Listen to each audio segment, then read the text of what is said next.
और अब बात करते हैं रिहायशी इलाकों में बने मोबाइल टावर्स की, जिससे निकलने वाले इलेक्ट्रोमैग्नेटिक रेडिएशन से लोग कई बीमारियों के शिकार हो रहे हैं। पेश है एक रिपोर्ट। इलेक्ट्रोमैग्नेटिक रेडिएशन जहां पहले चिकित्सा और सूचना प्रसारण माध्यमों में इस्तेमाल होने वाले उपकरणों तक ही सीमित था, वहीं अब टीवी, कंप्यूटर और मोबाइल जैसे यंत्रों ने रेडिएशन की मात्रा में और इजाफा कर दिया है। अगर केवल मोबाइल फोन की बात करें तो सन 2007 में केवल 250 मिलियन मोबाइल भारत में थे, जबकि 2010 तक ये संख्या 500 मिलियन हो जाने की उम्मीद जताई जा रही है।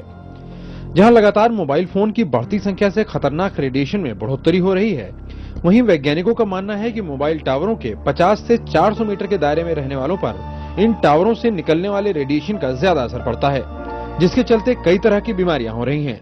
चारों तरफ 400 मीटर तक इसका दुष्प्रभाव देखा गया, इस तरह की रिपोर्ट्स हैं, लेकिन 50 मीटर तक बहुत सेंसिटिव है, बहुत ज्यादा सेंसिटिव होता है 50 मीटर की परिधि में, तो उसको उसी दृष्टि से नापना चाहिए और हर रहने वाले निवासी को इस बात का पूरा ध्यान रखना चाहिए कि वो रेडिएशन लेवल उसके यहाँ उससे अधिक ना हो। इस रेडिएशन का असर कई बीमारियों के रूप में सामने आ रहा है, जिसमें कम सुनाई देना, नींद न आना, सरदर्द, कैंसर और ब्रेन ट्यूमर जैसी बीमारियां शामिल हैं। वहीं ये रेडिएशन अनाज की उपज में गिरावट और पौधों की बढ़ने की प्रक्रिया में कमी का जिम्मेदार भी है। तो उसको कैंसर हो जाता है।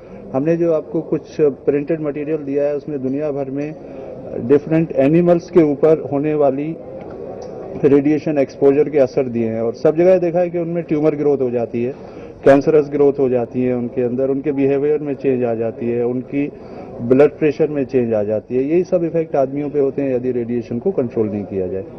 अगर मॉडर्नाइजेशन इसी तरह बढ़ता रहा और सुख सुविधाओं के चक्कर में इन उपकरणों से निकलने वाले रेडिएशन की ओर ध्यान नहीं दिया गया, तो जल्द ही इस प्रदूषण का प्रकोप न केवल जीव जंतुओं को झेलना पड़ेगा, बल्कि लगातार प्रभावित हो रहे वातावरण का खामियाजा भी हमें भुगतना होगा। अजीत श्रीवास्तव के साथ अभिषेक चौहान, इंडिया न्यूज, दिल्ली।